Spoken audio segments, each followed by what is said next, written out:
Benim kocam tam bir hayvan. Yapmışım yanlış seçim. Maç izler, hemen uyur.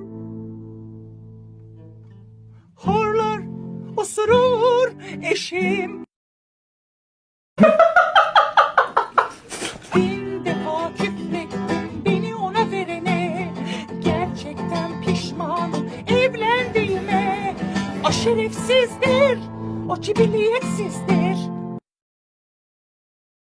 Pavyona gider de gelmez evine. Kirayı vermiş ev sahibine. Getirmiş yatırmış ganyan fişine. Hır sensin bana geliyor cinnet.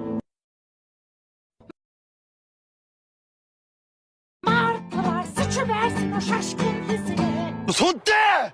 커서 움직이지 마. 움직이지 마!